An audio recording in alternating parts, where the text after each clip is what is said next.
Welcome to Nerdy Side, Chapter 9, Mechanical Properties of Fluids. चलिए start करते हैं। तो इस चैप्टर में हम फ्लूइड्स के बारे में सब कुछ समझेंगे, यानी ऐसी चीजें जो फ्लो कर सकती हैं, जैसे लिक्विड्स और गैसेस। हम शुरू करेंगे बिल्कुल कोर कॉन्सेप्ट्स, प्रेशर और डेंसिटी से। फिर आगे बढ़ेंगे पास्कल्स लॉ और उसके एप्लीकेशंस पर। उसके बाद हम देखेंगे कि जब फ्लूइड्स मोशन में होते हैं तो क्या होता है, जिसमें हम streamline flow, equation of continuity और फेमस बर्नौलीज प्रिंसिपल को कवर करेंगे। और एंड में हम रियल वर्ल्ड प्रॉपर्टीज जैसे विस्कोसिटी और सरफेस टेंशन को भी समझेंगे। तो चलिए शुरू करते हैं बिल्कुल फंडामेंटल से। ये पहला सेक्शन फ्लूइड्स के बिल्डिंग ब्लॉक्स के बारे में है, डेंसिटी और प्रेशर। तो प्रेशर आखिर होता क्या है? बिल्कुल सिंपल शब्दों में ये है फोर्स जो एक पर्टिकुलर एरिया पर लग रहा है। फॉर्मूला आपके सामने है, P = F/A। अब इसका रियल लाइफ फील लेना है तो सोचो, एक सुई यानी नीडल सेम फोर्स से आपकी स्किन में आसानी से चुभ जाती है, पर एक चम्मच का पिछला हिस्सा नहीं। ऐसा क्यों? क्योंकि नीडल की टिप का एरिया बहुत बहुत छोटा होता है, जिसकी वजह से वही फोर्स बहुत ज्यादा प्रेशर क्रिएट करता है। फोर्स सेम है, पर सारा खेल एरिया का है। अब प्रेशर के कुछ इंपॉर्टेंट डिटेल्स नोट कर लो।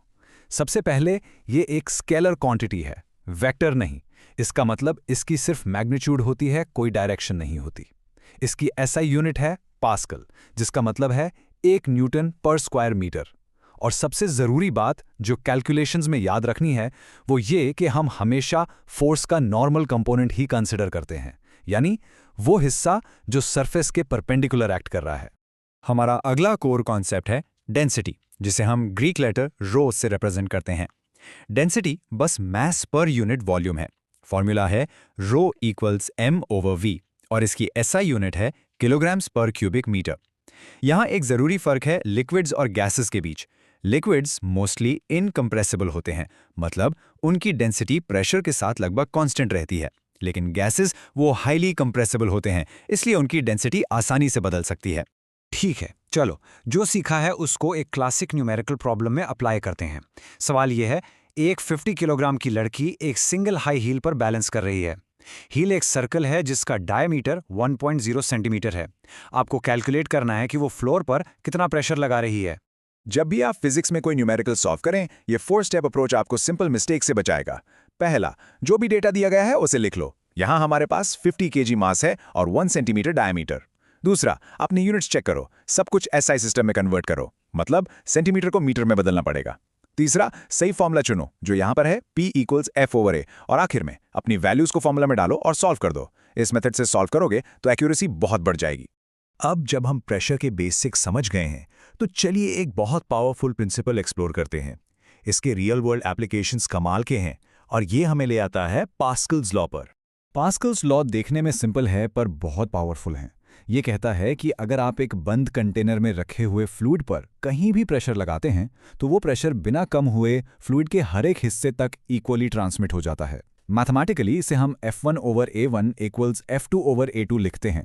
इससे एक कमाल की चीज होती है जिसे फोर्स मल्टीप्लिकेशन कहते हैं। मतलब आप एक छोटे एरिया पर थोड़ा सा फोर्स लगाकर एक बड़े एरिया पर बहुत बहुत बड़ा फोर्स जनरेट कर सकते हैं। और इसके एप्लीकेशंस आप हर जगह देखते हैं। कार सर्विस स्टेशंस पर जो हाइड्रोलिक लिफ्ट्स होती हैं, वो पास्कल्स लॉ पर ही चलती हैं। एक मैकेनिक थोड़ा सा फोर्स लगाकर पूरी कार को उठा सकता है। हमारी गाड़ियों के हाइड्रोलिक ब्रेक्स भी इसका परफेक्ट एग्जाम्पल हैं। जब आप ब्रेक पेडल दबाते हैं तो आप एक छोटे पिस्टन पर फोर्स लगाते हैं और वो प्रेशर ब्रेक फ्लूइड के थ्रू चारों व्हील्स के बड़े पिस्टन्स तक इक्वली पहुंचता है और इतनी भारी कार आराम से रुक जाती है। अभी तक हम रुके हुए फ्लूइड्स की बात कर रहे थे। इस फील्ड को फ्लूइड स्टैटिक्स कहते हैं। पर असली मजा तो तब आता है जब फ्लूइड्स मूव करना शुरू करते हैं। तो चलिए अब हमारा फोकस फ्लूइड डायनामिक्स पर शिफ्ट करते हैं। जब एक फ्लूइड मूव करता है तो उसका फ्लो जनरली 2 कैटेगरीज में आता है। पहला है स्ट्रीमलाइन फ्लो, जिसे लैमिनर फ्लो भी कहते हैं। ये एकदम स्मूथ ऑर्डरली फ्लो होता है जहां फ्लूइड पार्टिकल्स सीधे रास्तों पर चलते हैं जो एक दूसरे को क्रॉस नहीं करते हैं। सोचो जैसे एक शांत नदी बह रही हो। दूसरा टाइप है टर्बुलेंट फ्लो। ये क्योटिक और इर्रेगुलर होता है, जिसमें एडीज और भंवर बनते हैं। ऐसा तब होता है जब फ्लूइड की स्पीड एक क्रिटिकल स्पीड से ज्यादा हो जाती है, जैसे एक तेज बहता हुआ झरना। Equation of continuity fluid dynamics का एक फंडामेंटल प्रिंसिपल है और ये असल में बस law of conservation of mass ही है। ये कहता है कि एक इनकम्प्रेसिबल फ्लूइड के स्टेडी फ्लो में किसी भी क्रॉस सेक्शन से पर सेकंड गुजरने वाला फ्लूइड का मास कांस्टेंट रहता है। इसका फॉर्मूला सिंपल है, area into velocity equals a constant. इसका एक सीधा सा मतलब है, जहां पाइप पतला हो जाता है वहां फ्लूइड को अपनी स्पीड बढ़ानी पड़ती है। ये बिल्कुल वैसा ही है जैसे आप गार्डन होज के आगे अंगूठा लगाकर पानी की धार तेज कर देते हैं। अब हम तैयार हैं फ्लूइड डायनामिक्स के सबसे इंपॉर्टेंट और एलिगेंट थ्योरम्स में से एक को समझने के लिए, बर्नौलीज प्रिंसिपल। यहां से हम प्रेशर, वेलोसिटी और हाइट को कनेक्ट करना शुरू करेंगे। Basically Bernoulli's principle conservation of energy का ही दूसरा रूप है, जिसे मूविंग फ्लूइड्स पर अप्लाई किया गया है। प्रिंसिपल कहता है कि एक आइडियल फ्लूइड के स्ट्रीमलाइन फ्लो में 3 चीज़ों का सम उसके रास्ते में हर पॉइंट पर कांस्टेंट रहता है। वो 3 चीज़ें हैं pressure, kinetic energy per unit volume और potential energy per unit volume. Formula है P + 1/2 ρv² + ρgy = a constant. ये इक्वेशन सच में फ्लूइड डायनामिक्स की जान है। और इसके एप्लीकेशंस तो बिल्कुल जबरदस्त हैं। एक एरोप्लेन का विंग लिफ्ट कैसे जनरेट करता है? Bernoulli's principal. विंग को इस तरह से शेप किया जाता है कि उसके ऊपर से हवा तेजी से गुजरती है। तेज हवा मतलब कम प्रेशर, नीचे की स्लो हवा का प्रेशर ज्यादा होता है और ये प्रेशर डिफरेंस विंग को और प्लेन को ऊपर धकेलता है। परफ्यूम एटमाइजर्स और पेंट स्प्रेयर्स भी इसका यूज करते हैं। और हाँ, एक घूमती हुई क्रिकेट बॉल का हवा में स्विंग होना भी बर्नौलीज प्रिंसिपल का ही खेल है। अगर क्लियर लग रहा है तो हाइप कर देना।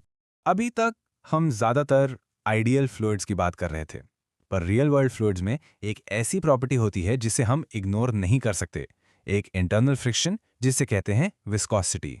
विस्कोसिटी, जिसे हम ग्रीक लेटर ईटा से डिनोट करते हैं, आम भाषा में फ्लूइड का गाढ़ापन या उसके बहने का रेजिस्टेंस है। ये फ्लूइड की लेयर्स के बीच के इंटरनल फ्रिक्शन के कारण होता है जब वो एक दूसरे के ऊपर स्लाइड करती हैं। सिंपल टर्म्स में, एक फ्लूइड जितना गाढ़ा होगा उसकी विस्कोसिटी उतनी ही ज्यादा होगी। फॉर एग्जाम्पल, शहद की विस्कोसिटी पानी से बहुत ज्यादा होती है, इसीलिए वो इतना धीरे बहता है। जब कोई ऑब्जेक्ट किसी विस्कस फ्लूइड से गुजरता है, जैसे बारिश की बूंद हवा से या एक स्टील बॉल तेल से, तो फ्लूइड उस पर एक ड्रैग फोर्स लगाता है जो उसके मोशन को रोकता है। छोटे स्फेरिकल ऑब्जेक्ट्स के लिए ये viscous drag force Stokes law से बताया जाता है। फॉर्मूला है F = 6 × π × eta × a × v, जहां eta फ्लूइड की विस्कोसिटी है, a स्फीयर का रेडियस है और v उसकी वेलोसिटी है। ये फॉर्मूला बहुत सारी रियल वर्ल्ड प्रॉब्लम सॉल्व करने के लिए जरूरी है। अब इस चैप्टर को रैप अप करने के लिए हमें लिक्विड की सरफेस पर होने वाली कुछ फैसिनेटिंग चीजों को देखना होगा। ये हमें हमारे फाइनल सेक्शन पर ले आता है। सरफेस टेंशन एक लिक्विड की वो कमाल की प्रॉपर्टी है जिसकी वजह से उसकी सरफेस एक खींची हुई इलास्टिक शीट की तरह बिहेव करती है।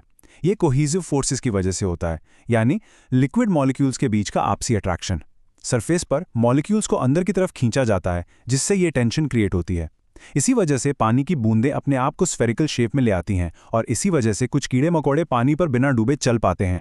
और आखिरी में एंगल ऑफ कांटेक्ट। ये हमें बताता है कि एक लिक्विड किसी सॉलिड सरफेस से मिलने पर कैसा बिहेव करेगा, क्या वो सरफेस को गीला करेगा या नहीं।